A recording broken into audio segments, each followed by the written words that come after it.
Hello, welcome to what will be week 9 of Folk Flow video. I am your commish. This is the Bruff. We're here to talk, so let's do it.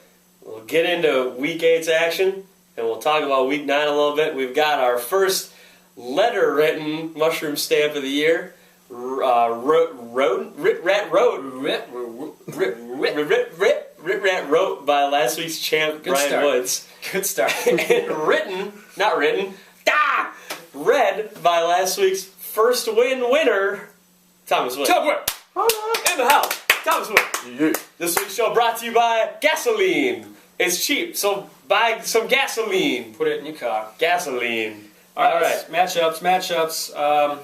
First one, me and Steve. Tough week again. I got kind of lucky for the second straight week. Poor output by bees. And my team just stayed consistent, so I'm pretty happy with that. Yeah, we had 2 guys put up 54 points this week, which is weird because I think only 3 or 4 guys had put up a number in that kind of low category so far this year. So, bad week for bees, but it's win number 6 for Tony. And that brings us to our next matchup, which was another low-scoring week for Jake. That's back-to-back for him. I'm not sure if he's getting a little bit concerned, but he loses to Bird, he's surging right now. Resurgent. 4-3-1. 3 wins in a row. Yeah, and that's that should be a good game this weekend with me and him. His team's rolling right now, so we'll see what happens. He's got Hernandez back and healthy, and he's got got rid of Nix. This week on that, and he caught the bye there. That was a little lucky. No Brady, no Hernandez. We'll see what happens there. Next matchup was the first win for Tom. Squeaked it out, which is great. I remember walking into Tom's room on Monday night. Was it Monday night or Sunday night? Sunday night. Because we were telling him to pull his kicker. And he just threw his arms up. And I was like, congratulations. And he was like, dude, just lots of hard work and research. And he just laying his bed, like, you know. To his credit, he was modest about it. He didn't say he was the best or anything like that because he and I were obviously not this year. So good for Tom to just keep things in perspective like that. Yeah. So, that brings us into our next matchup. Speaking of perspective. Another spoiler, but came up a little bit short. Playing the same role this week, though. Tom and Spence looking for spoilers. They're playing 2 good teams, so... Silky and I had a battle going on into the Monday night game where I was rooting for Arizona Sacks, and he was yelling at Larry Fitzgerald to just catch a damn ball, any ball, so it was fun. But he won by 6. He did. That goes into we'll go into the game of the week here, which ended up not being much of a game at all. It was a laugher. Joel did what he has done all year, is score over 100 points. Connor didn't show up. His guys from the trade, such as Victor Cruz, just didn't quite have the output that you're used to seeing. And Connor is technically my boss, and we play each other this week, so I can say nothing poor about him because it'll show up on my review. Anyway. I can talk as much shit as I want, especially because he kicked my ass earlier this year.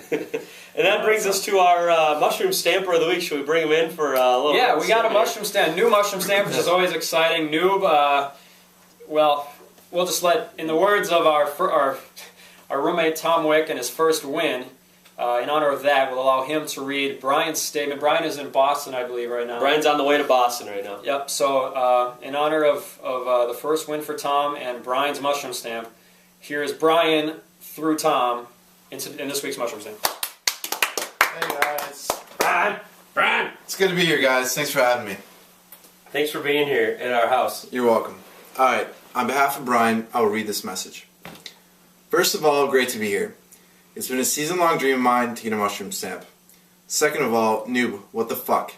Start an injured running back and a defense on a bye? The commissioner should be allowed to issue fines for such negligence. Seriously, that's Bush League, noob. You sat down and took a shit on the integrity of this blessed fantasy league. You should be ashamed of yourself. It was my pleasure stomping you, and I dedicate this mushroom stamp to you. Fucking noob. Enough about that. It was nice to get a solid win without having to rely on Breeze to drop a 30 spot for me. I gotta be pleased with such a well-balanced effort.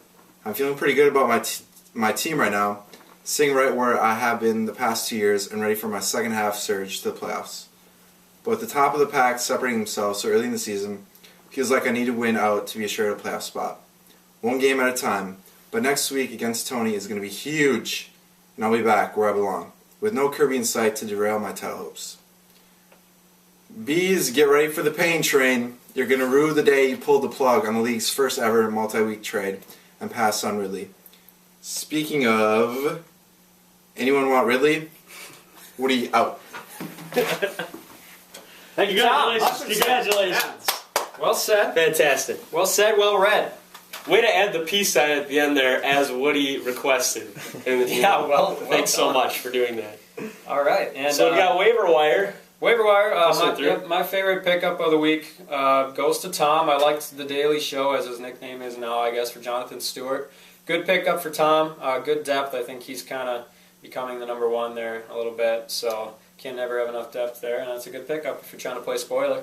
Better than Vic Ballard. And mine was Jonathan Dwyer. I don't know how he fell all the way to Joel in the 12th spot, but he might start for a good offense this week, and he's been good the last couple of weeks. So Joel picks up another potentially Alfred Morris-like running back. Okay, that's an overstatement. But anyway, Jonathan Dwyer to Joel. Congratulations, I guess. Way to go. It just keeps coming. Unbelievable. It keeps coming. I mean, 11 guys didn't pick him up, so whatever. Yeah, it is More what to it him, is. I guess. So anyway, we'll go into no trades this week. Not really. No, yeah. nothing really of note. So we'll go into our matchups for week 9. Week 9, feeling fine.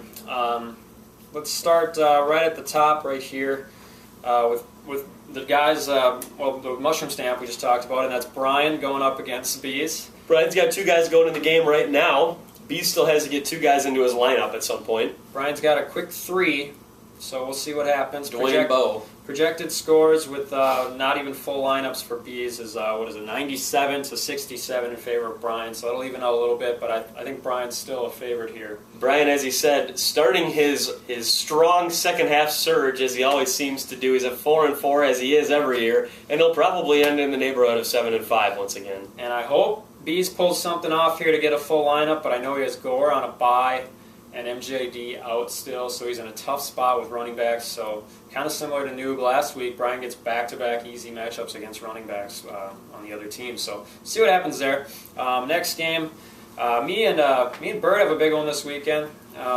Bert came off a really good week last week, so yeah, we'll see what happens. Another matchup of 2 teams over 500, so we'll see. It's the one this week of both teams being over 500. Luckily, you somehow avoid Sean Green this week, so best of luck to you there. Really dodged a bullet. And Tony looking to go to 7-2, still at most within 1 game of Joel. He's amazing. We'll get to it in a second here, but that is the one matchup this week. Tony's got a 21-point edge in the projections right now. We'll see. Next matchup, we'll go right here to Slump Busters and Uncle Drew. We're talking Kirby and Hanson.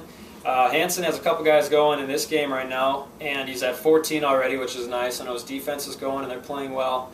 Slow start for Matthews, but still first half. We'll see what happens.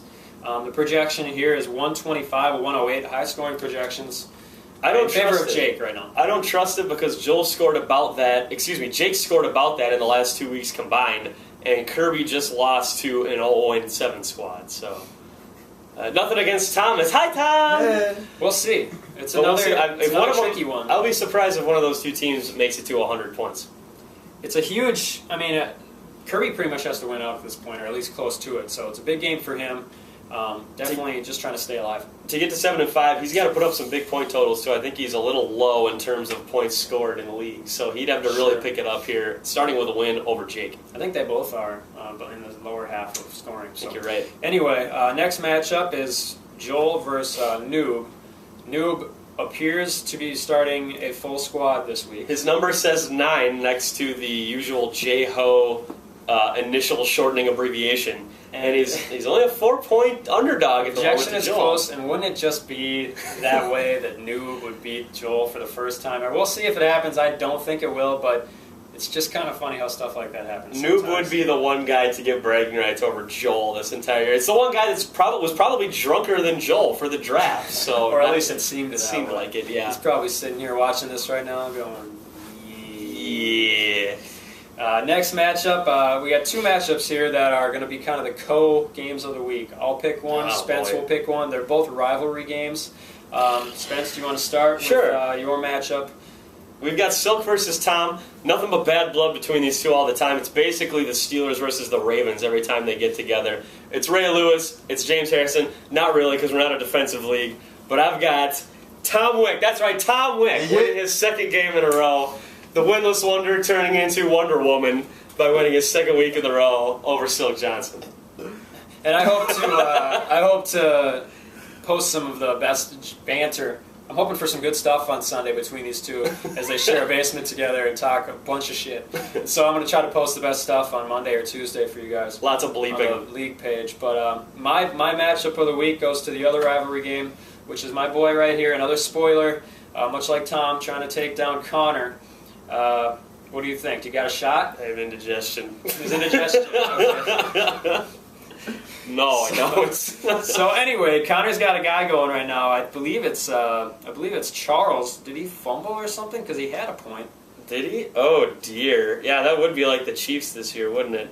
Let's take a look. Anyway, we're gonna look it up. This is live, coming at you live the next day. Real-time scoring. He's got 6 carries for 9 yards. Never I think mind, he just lost a yard. Lost a yard there. Okay. Sorry. So anyway, the projection on this one. Fairly close, isn't it? I believe, 105, 102 in favor of Connor. 3 right now, yeah. Oh, now it's within 2. Woo! Come in! All right, let's end on that.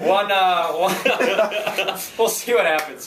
But I guess that'll pretty much wrap it up. Not as much excitement to talk about this week with all the trades and other stuff. We'll see what happens this week. Another big week in the fantasy world. And so with no further ado, I'll pass it off to Bruff to sign off on this week's Faux Flow video, Week 9. 3 weeks to go after this one. Regular season starting to see the end in sight. The teams are starting to stratify themselves thusly, and those top 4 are going to make themselves known. I think that I'm going to make a call. The top 4 teams are going to all have clinched their spot before Week 12 for the first time ever. Give me an oh yeah. Oh yeah. Oh yeah. Oh yeah. See you guys next week.